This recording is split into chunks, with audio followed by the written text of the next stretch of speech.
بسم اللہ الرحمن الرحیم۔ روزانہ یہ تسبیح پڑھو، 40,000 سال کی عبادت اور 1,00,000 حج اور 10,000 قرآن پاک پڑھنے کا ثواب ملے گا۔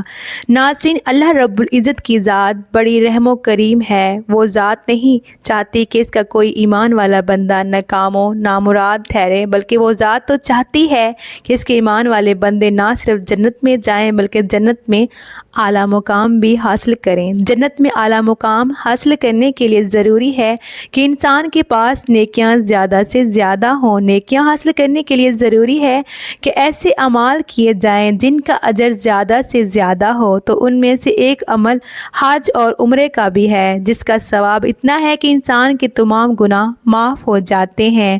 نامہ اعمال میں نیکیاں ہی نیکیاں لکھی جاتی ہیں۔ حج و عمرہ ایک مالی عبادت ہے جو صاحب ثروت ہی یعنی وہی اس کو آسانی کے ساتھ ادا کر سکتے ہیں، لیکن اسلام اپنے تمام ماننے والوں کا خیال رکھتے ہیں جو حج و عمرہ کی ادائیگی کے لیے نہیں جا سکتے۔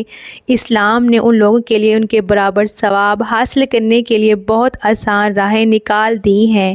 انہیں اعمال میں سے ایک تسبیح ہے۔ جو روزانہ یہ تسبیح پڑھتے ہیں، 40,000 سال کی عبادت اور 1,00,000 حج اور 10,000 قرآن پاک پڑھنے کا ثواب ملے گا۔ صرف ایک تسبیح جو ہے پڑھنے سے آپ کے نامہ اعمال میں نہ صرف ختم قرآن پاک کا ثواب لکھا جائے گا بلکہ بغیر حج کے حج جتنا ثواب بھی لکھا جائے گا، کیونکہ حج کا اجر 70 گنا ہے۔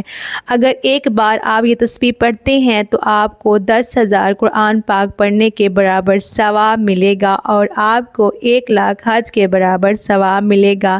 محترم ناظرین، قرآن کریم اللہ تعالیٰ کی وہ آخری کتاب ہے جس کو اس نے اپنے آخری نبی صلی اللہ علیہ وآلہ وسلم پر نازل فرمایا اور سب سے بڑھ کر اس کی حفاظت کا ذمہ اپنے سر پر لیا، جیسا کہ رب تعالیٰ کا فرمان ہے، ہم نے اس کا ذکر کو نازل کیا، ہم اس کے محافظ ہیں۔ اس کی حفاظت پر دلیل یہ ہے کہ آج قرآن کریم لاکھوں کروڑوں حفاظوں کے دلوں میں محفوظ ہے۔ جس طرح قرآن کریم پڑھنے کی، یاد کرنے کے بہت فضائل ہیں، اسی طرح اس کو پڑھانے کے بھی بے شمار فضائل ہیں۔ رب کے پیارے حبیب حضرت محمد مصطفیٰ صلی اللہ علیہ وآلہ وسلم کا فرمان ہے، تم میں سے بہتر وہ ہے جو قرآن سیکھے اور سکھائے۔ نبی پاک صلی اللہ علیہ وآلہ وسلم کا فرمان نصیحت بنیاد ہے۔ جس شخص نے قرآن مجید کی ایک آیت یا دین کی کوئی ایک سنت سکھائی، قیامت کے دن اللہ پاک اس کے لیے ایسا ثواب تیار فرمائے گا کہ اس سے بہتر ثواب کسی کے لیے بھی نہیں ہوگا۔ اللہ پاک سے دعا کرتے ہیں کہ اللہ ہمیں قرآن کریم پڑھنے، سمجھنے، سیکھنے اور سیکھ کر دوسروں کو سکھانے کی توفیق عطا فرمائے، آمین۔ ایک عظیم راز حضرت جبرائیل علیہ السلام کی لائی ہوئی وہ خاص دعا۔ رات کا پچھلا پہر تھا، مدینے کی فضاؤں میں سکون اور خاموشی کا راج تھا، آسمان پر چمکتے ستارے کماتے کہ آج کچھ غیر معمولی ہونے والا ہے۔ نبی کریم صلی اللہ علیہ وآلہ وسلم اپنی چادر رحمت میں لپٹے عبادت میں مصروف تھے کہ اچانک حضرت جبرائیل علیہ السلام نازل ہوئے، نور کی روشنی پھیل گئی، ہوائیں مہک اٹھیں اور فرشتے ادب سے جھک گئے۔ حضرت جبرائیل علیہ السلام نے کہا، اے محمد صلی اللہ علیہ وآلہ وسلم، میں ایک ایسا راز لے کر آیا ہوں جو قیامت کے دن بندے کو ایسا مقام عطا کرے گا، لوگ حیرت میں پڑ جائیں گے۔ اس کے چہرے سے نور یوں پھوٹے گا جیسے 14ویں کا چاند چمکتا ہے۔ سب کہیں گے یہ کون ہے؟ یہ کوئی نبی ہے یا کوئی ولی یا کوئی مقرب فرشتہ؟ تب ایک فرشتہ پکارے گا، نہیں، یہ وہ خوش نصیب ہے جس نے زندگی میں ایک مرتبہ وہ کلمات پڑھے جو بھی آج آپ کو سکھانے آیا ہوں، اور پھر یہ بندہ بغیر کسی حساب و کتاب کے جنت میں داخل ہوگا، پل صراط پر بجلی کی طرح گزرے گا جیسے وہ کبھی گناہ گار تھا ہی نہیں، اگرچہ اس کے گناہ سمندر کی جھاگ، درختوں کی پتوں اور بارش کے قطروں سے بھی زیادہ ہوں۔ اللہ تعالیٰ اسے معاف فرما دے گا، اسے 1,00,000 مقبول حج عمرے کا ثواب ملے گا اور 40,000 سال کی بات کا ثواب اور 10,000 قرآن کریم پڑھنے کا ثواب ملے گا۔ اگر یہ کلمات آگ پر پڑھے جائیں تو وہ فوراً بجھ جائے گی، پہاڑ پر پڑھے جائیں تو وہ ریزہ ریزہ ہو جائیں۔ اگر کوئی پیاسا ہو اور یہ دعا پڑھے تو وہ فوراً سیراب ہو جائے۔ اگر کوئی بھوکا اور یہ دعا پڑھے تو رزق کا دروازہ اس کی طرف کھل جائے گا۔ اگر کوئی حافظ قرآن نہ بن پا رہا ہو تو ان کلمات کے ذریعے اس کے حافظے میں قرآن سمجھ آئے گا۔ وہ کلمات یہ ہیں: رسول اللہ صلی اللہ علیہ وآلہ وسلم نے فرمایا، لا الہ الا اللہ وحدہ لا شریک لہ لہ الملک و لہ الحمد وہو علی کل شیء قدیر۔ جو شخص یہ کلمات پڑھے گا گویا اس نے حضرت اسماعیل علیہ السلام کی اولاد کے 4 غلام آزاد کر دیے۔ آپ صلی اللہ علیہ وآلہ وسلم نے فرمایا، کیا میں تمہیں روزہ، نماز اور صدقے سے بھی افضل چیز نہ بتاؤں؟ وہ ہے صلح کروانا، کیونکہ باہمی تعلقات کی خرابی دلوں کو مٹا دینے والی ہے۔ لا الہ الا اللہ وحدہ لا شریک لہ لہ الملک و لہ الحمد وہو علی کل شیء قدیر کا ذکر کرنے والا بھی انہی خوش نصیبوں میں شامل ہو سکتا ہے۔ رسول اللہ صلی اللہ علیہ وآلہ وسلم نے فرمایا، جو صبح یہ کلمات پڑھے 1 غلام آزاد کرنے کا ثواب ملے گا، 10 نیکیاں ملے گی، 10 گناہ مٹیں گے، 10 درجات بلند ہوں گے اور یہ اسے شیطان سے بچائے گا۔ رسول اللہ صلی اللہ علیہ وآلہ وسلم نے فرمایا، جس کا آخری کلمہ لا الہ الا اللہ ہو وہ جنت میں داخل ہوگا۔ سبحان اللہ۔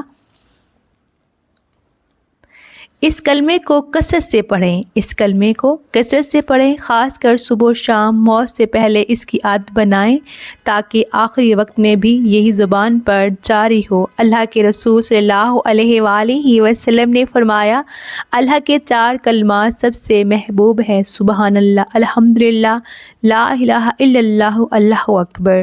یہ 4 کلمات، یہ تسبیح جنت کی کنجی ہے۔ یہ تسبیح گناہوں کو مٹاتی ہے اور درجات بلند کرتی ہے، شیطان سے حفاظت کا ذریعہ ہے، موت کے وقت آسانی کا باعث بنتا ہے، اللہ کے قرب کا سبب بنتا ہے۔ اللہ تعالی ہمیں اس کلمے کی برکت سے فیض یاب ہونے کی توفیق دے، آمین۔ جو شخص یہ تسبیح 100 بار پڑھے گا 1 لاکھ حج کا ثواب ملے گا۔ ایک بار اس تسبیح کو پڑھنے سے اللہ 1000 حج کا ثواب دیتا ہے اور تمام قضا نمازیں ادا تصور کی جاتی ہیں۔ اللہ تعالی ہم تمام مسلمانوں بہن بھائیوں اور پر اپنا فضل و کرم فرمائے۔ اللہ تعالی سے دعا کرتے ہیں اللہ تعالی ہم سب کے لیے آسانیاں فرمائے۔ اے اللہ رب العزت، اے ساری کائنات کے شہنشاہ، اے ساری مخلوق کے پالنے والے، اے زندگی اور موت کا فیصلہ کرنے والے، اے آسمانوں اور زمین کے مالک، اے پہاڑوں اور سمندروں کے مالک، اے انسان اور جنات کے محمود، اے عرش عظیم کے مالک، اے فرشتوں کے معبود، اے عزت و ذلت کے مالک، اے بیماریوں کو شفا دینے والے، اے بادشاہوں کے بادشاہ، اے اللہ ہم تیرے گناہگار بندے ہیں، اے اللہ ہم تیرے گناہگار بندے ہیں، تیرے خطا کار بندے ہیں، ہماری گناہوں کو معاف فرما، بیماریوں خطاؤں کو معاف فرما۔ اے اللہ ہم اپنے اگلے پچھلے صغیرہ کبیرہ چھوٹے بڑے سبھی گناہوں اور خطاؤں اور نافرمانیوں کی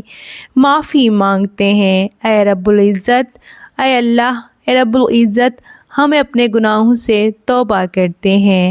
اے ہمارے پروردگار ہماری توبہ قبول فرما۔ یا اللہ میری موت آسانی والی کرنا کہ ساتھ سجدے میں ہو اور جان نکل جائے، جمعے کا دن ہو، مکہ مدینے کا شہر ہو، کفن زمزم میں تر ہو، قبر جنت البقیع میں ہو، جب دفنانے جائیں تو قبر پھولوں سے بھری ہو، قبر بند ہو تو جنت کی روشنی ہو۔ یا اللہ تو مجھے ایسا بنا دے کہ دعا میرے حق میں قبول ہو جائے، تیرے پسندیدہ بندوں میں میرا شمار ہو جائے۔ جس کو اپنے لیے دعا کروانی ہے وہ اس دعا کو اتنا شیئر کرے کہ مکہ مدینے کی گلیوں تک یہ دعا پہنچ جائے، آمین یا رب العالمین۔ اللہ پاک سب کو مدینہ دکھائے، اللہ پاک سب کے لیے آسانیاں فرمائے۔ ویڈیو اچھی لگی ہو تو پلیز ویڈیو کو لائک کریں اور چینل کو سبسکرائب کر دیں۔ اللہ پاک آپ سب کا حامی و ناصر ہو۔